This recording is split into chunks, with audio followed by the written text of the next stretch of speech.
Yo, YouTube, what is up? Welcome to the Rated R for Wrestling Studios. What up, Marks? Guys, Smackdown just finished up. Halfway decent episode of Smackdown. It's all Roman Reigns anyways, usually like every week, and we have one takeaway for you guys, and it's all about Roman Reigns and Kevin Owens. So not the best episode of Smackdown. We're 1 week out from the Royal Rumble. So we got a little bit of build for the Royal Rumble, and obviously we have set Kevin Owens versus Roman Reigns at the Rumble, so that will continue on in here. Adam Pearce getting involved more. And, it wasn't the best episode, and Paul Heyman, it wasn't the best episode of SmackDown, but it's still better than Monday Night Raw. So we have one takeaway for you there, and then stay tuned.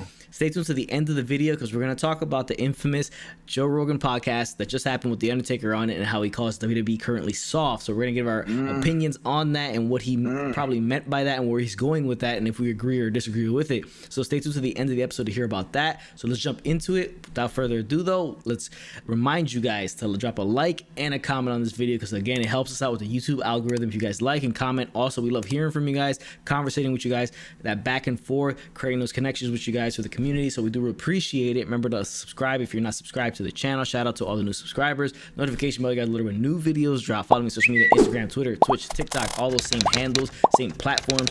All those social media platforms, links in the description section below. You already know what that's about. Let's jump right into it. One ticket for Friday Night SmackDown. SmackDown started off with your tribal chief, your provider, pretty much the man that runs the place, Roman Reigns, coming out. He's the entire show. He's the entire company at the moment. Yeah, let's be honest. Definitely is. He comes out. All right, real quick, I'm gonna just say, when you have a star, when your wife walks in, it's like, who's that guy? And it's like, I was like, remember Roman Reigns, the guy that was in the group with the SWAT team look? And I was like, yeah. That was the one with the wet hair. I was like, yeah, that guy. He's so much better this way. It's like, when your wife walks in and sees a guy and he looks like a star and the women want to be with him, and the men want to be him. That's where we're at with Roman Reigns. The dude's a legit star. Yeah, you know when you got money when you know money when you see it. So that's what you see right there, Roman Reigns. Exactly. So he comes out with Paul Heyman and is talking about Kevin Owens and what transpired last week with Adam Pearce and changing up the match. Adam Pearce would come out and confront Roman and Paul Heyman. They get into a little bit of scuffle or argument with Paul Heyman, and Paul Heyman will challenge him to a match later on Smackdown. He's from New York. Yeah, he's from New York, and he will beat your ass. He said that Pearce bought into his personality he portrays on TV, but that he's been with the NOI family since he was 15, so he knows how to handle himself and take care of himself. So that's what's set up in the beginning of the show. So it's a pretty good segment to start off the show here. Very good. Next thing on the show, we had the Riot Squad taking on Charlotte and Asuka. But before this, we have Sami Zayn coming out, and he's protesting obviously that he lost the IC title, and he's getting he still has the documentary being filmed about him. So he handcuffs himself to the barricade and has a sign. Then we have Riot Squad going against Charlotte and Asuka, the tag team champs. Finally, tag team champions. They have done this before recently, but I like to see them going from show to show and defending those titles. I want to see them show up on NXT eventually. But during this match, you have Billie Kay costing the Riot Squad the match because at one point Ruby Riott did have Asuka pinned. That gets screwed up by Billie Kay, so Asuka and Charlotte retain, and then you have Billie Kay kind of getting thrown out of the Riot Squad afterwards. But we'll see where she goes after this because she's extremely entertaining in her comedic role that she's in currently. I mean, she's the best part of Riot Squad. I don't know about you, but she's the most entertaining one out of everyone in there. I mean, she's actually pretty fun. She's funny. I like her. I mean, I like her character, the way she goes about herself. It's funny, it's hysterical, and that accent is so classic. Yeah, it's just a funny accent. Her accent funny. It's just I think it's so good. She kind of hams it up a little bit, but she has to. It's so Australian and so ridiculous how Australian it is. It's really entertaining. Every time I see her, she just makes me laugh. So it's real funny. I want to see more of her.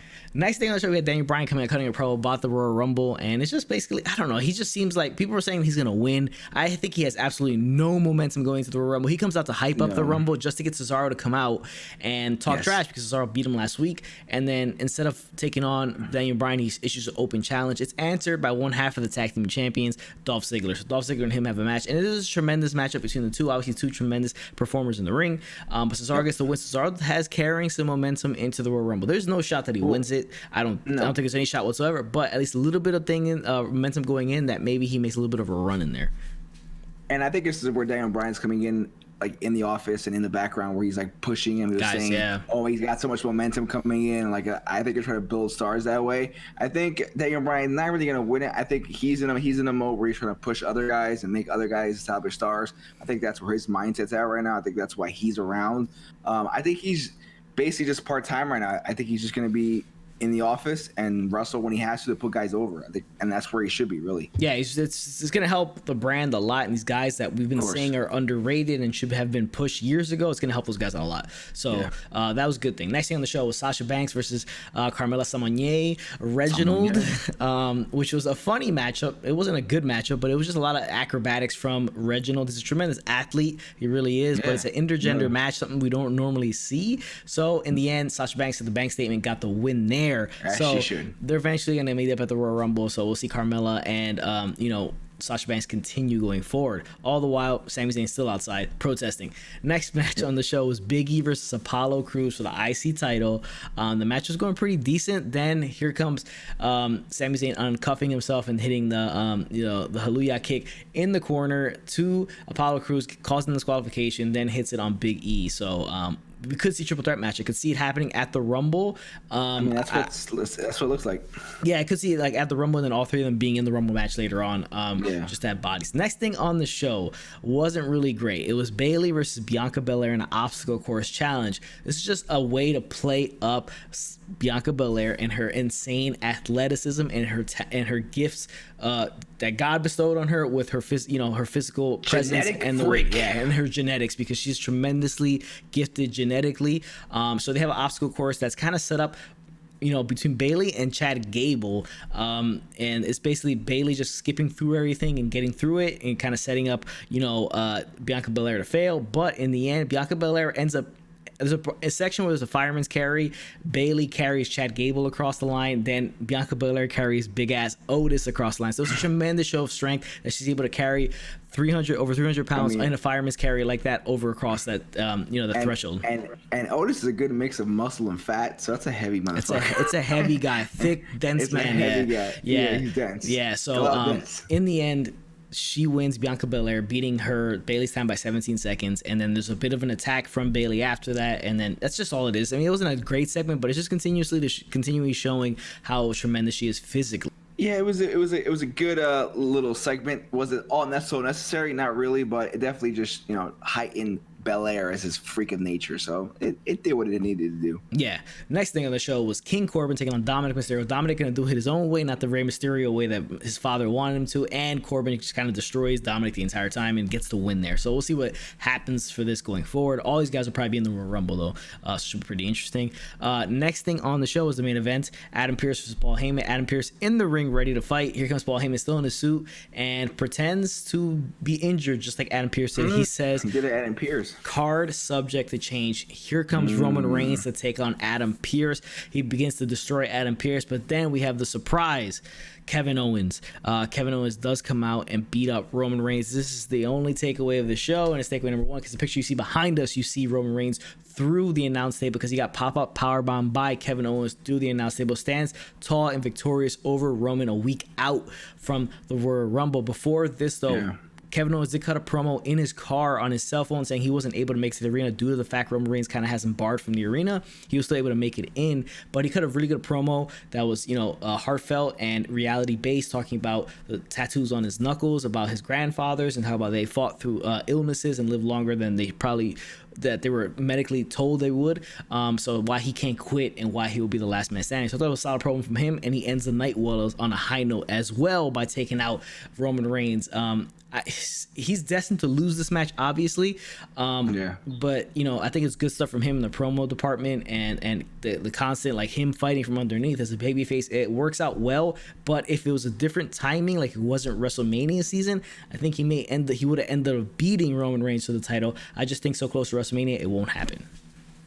Yeah, I mean, when you think about Kevin Owens a few months ago when he was on Raw and he was Aleister Black and he was kind of just milling around and not doing much and having his own KO show, and that's basically what he was. And coming to SmackDown, and they've done such a good job. You have to credit to the guys in the office and Pritchard and Daniel Bryan and whoever else is in there, but they really have pushed the star, Kevin Owens, and they built him up where he's a credible foe versus the hottest thing in the company. So just shout out to them and great job and kudos to what they've done because they really have built a star back into Kevin Owens, a guy that where he should always be at this high of a level. And the guy just keeps, I mean, a lot of it is the booking and a lot of it is the guy putting in the work in. And he's putting the work in and he's doing a great job. And it's so interesting. And he just comes off across as a badass and as somebody you can get behind. And he's believable as fuck. So you sit there and you can be like, you know what? I could see Kevin Owens winning the match. Why not? Like it's believable. It's doable. So that's all you ask for as a wrestling fan, that you just want to see something where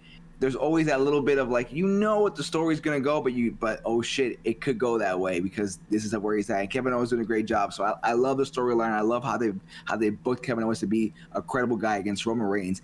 And it's something that like it's so good right now that you can push this forward past WrestleMania, past Royal Rumble into WrestleMania. Yeah, like it's that good of a feud right now. So I mean, kudos to them. Great job, Roman. Great job, Kevin Owens. I'm excited for it. I'm looking forward to the match at the Rumble. This is a great thing because Kevin Owens has been getting his ass kicked for weeks and weeks and weeks, and this was him getting, on top of Roman and beating his ass. So it was definitely fun to watch. I'm excited for it, and good job SmackDown crew, and good job Kevin Owens. Yeah, it was all around good stuff, and it's interesting to see at Royal Rumble how Jey Uso will get involved in that match. It's going to be they're probably their blow off because it is last man standing. Where do you go from a last man standing unless Kevin Owens gets the win and they do the quick title flip at Elimination Chamber or something like that?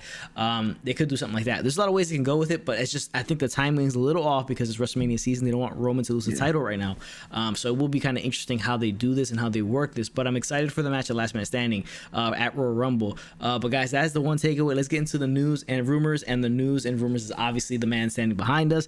Sitting behind us in the Joe Rogan studio and the Joe Rogan podcast, it was the Undertaker. Hey Jamie, put that up there. Yeah. Okay, cool, thank you. He cut a lot of stuff in here. He's talking about the, obviously his whole career and all that stuff. He talks about steroid use in the company and himself, if he's used it, and then he goes into some stuff about how the locker room is different now. You got guys playing video games. Back then, everybody handled their shit back in stage. Guys were there with guns and knives in their bag. It's a wild, wild west. Now it's a little bit more tamed and controlled. Everybody's kind of like, friendly playing video games. Yeah, people are playing in the background. It's like it's a corporate company, a publicly traded company. So it's a bit different the way things are handled now, but the locker room differences. Now, this is the big thing coming out of it. He comes out right now, and I'll read you the quote. He says, "It's tough right now for me because the product has changed so much. It's kind of soft, So he's calling WWE the product itself soft. Now, Joe Rogan will go on to ask him, do he think he's going to get in trouble for that comment? He says, quote, I'll probably piss a lot of people off, but they need to hear it. It is what it is. To the young guys,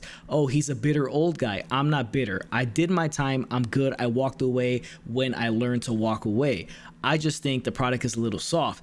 There are guys here and there are guys there. There are guys here and there that have an edge to them, but there's too much pretty, not enough substance right now. They're trying to put something out for everybody. Some guys are into the comedy shit. There's other guys that want to see the more hardcore type fighting. I think one of the biggest things that happened, we all got old at the same time. So there weren't enough guys to work with the young guys. Then he goes on to say after that, you also have too many people that are, these guys on the internet say I'm pretty effing good. Okay. Well, you can listen to them or you can listen to somebody that's been there and done it. It was just not enough merging of the young and the new talent. When we had Stone Cold, The Rock, Triple H, Shawn Michaels, all those guys, we were all working together and we were all making money and we were drawing. Then we all just aged out. I hung around there for a long time, but we kind of aged out. And it left all these young guys to learn with more young guys and the product changed. End quote from the Undertaker there in the Joe Rogan podcast. A lot to get into there, what he means by all that. I take it as that the younger guys just are working with a bunch of younger guys. They're coming from the independent scene. They're coming from the internet age where it's just a bunch of like clips on videos, people, short attention span stuff. They want to see a big move. They want to see it quick. They want to see a series of them. That's the only way they're going to keep their attention in there. So it's all guys learning from each other and all coming up the same exact way.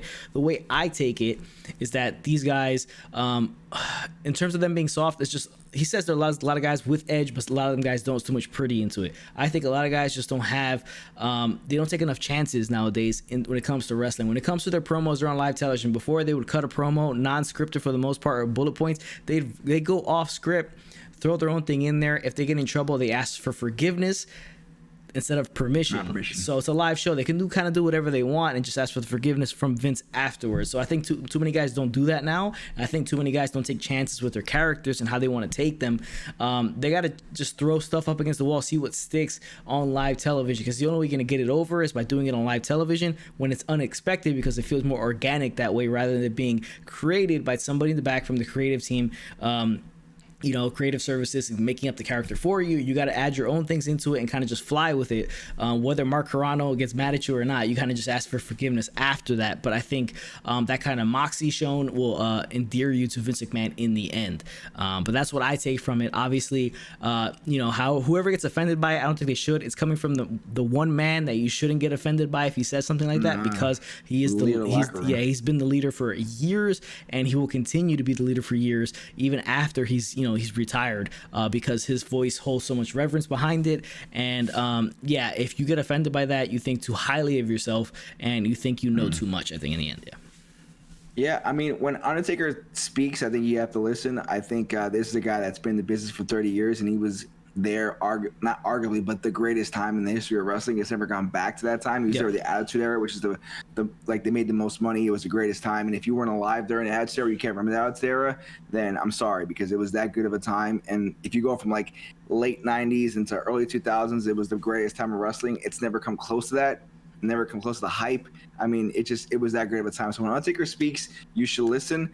And if he's seeing it in the locker room, and he's a guy that's been in the locker room as of recently, as of April of 2020, so he's been in the locker room, he's seen what's going on, and if he's speaking, then he speaks the truth. Now, anybody that's getting upset, that's a fan or whatever, that's like this old guys, whatever, you aren't in the business. You don't know what the business is like. I don't know what the business is like. You know what the business is like. He knows. He's been in there. Everyone from Ric Flair to Stone Cold Steve Austin to The Rock respects that man as the leader of the locker room, as like the main guy that everybody. He's like the top guy. You earn the respect of the Undertaker. You know what I'm saying? Like, it's just like he's that special. So if he's speaking, it means something. So the guys in the locker room now should hear that stuff. And if he speaks, you should go ask for information. You should go ask him what's up. Like, what can I do better? Because that's Undertaker. That's a great tool to have if you're in the business now. So, I mean, if you're getting mad at him, like you said, you're in the wrong. That's the Undertaker. That's Mark Calloway. That guy is like the best, one of the best to ever do it. Hall of Famer. He's on a lot of people's Mount Rushmore as one of the greatest ever. When Ric Flair says he's the greatest character ever, I mean, that's Ric Flair. He's arguably the greatest of all time. So, I mean, you really can't argue with him. He's Taker, and it's probably true. I mean, I guarantee you it's true stuff. There's guys that are worrying about what the people on the internet say, or what the smart marks and the smarks and all that stuff going on. So it's just whatever Undertaker says, just go with it. It's just probably the truth. Like, I'm not gonna argue with Undertaker. He's Taker. I mean, can you argue with them? Coming from his mouth, it's pretty much the gospel at this point. He's saying it. You better believe that it's probably most likely true, because he seems like a stand-up guy. Everybody said that. Nobody has a bad thing to say about the man. So you know who he is. But that's our take on all this, of what he said on the Joe Rogan podcast. Go listen to it for yourself. Check it out. If you want, I'll put his link in the description section below. The Elitest, a YouTube buddy of mine, made a video all about this, specific, interview. So go check that one out. I'll put it in the description section below. You guys can check that out. It's a good video from him. And that's pretty much it, guys. That's our review on that, and that's our takeaways from SmackDown. I'm surprised Joe Rogan didn't ask if you read the DMT or like micro dose. Usually what Rogan asks somebody, so it's kind of different. It's kind of different thing from Joe Rogan. But that's the video we have for you guys today. Appreciate you guys for tuning in. Remember to like, subscribe, and comment. Let me know what you guys think. All that good stuff. And if it doesn't work for both, on to the job. Later, Marks.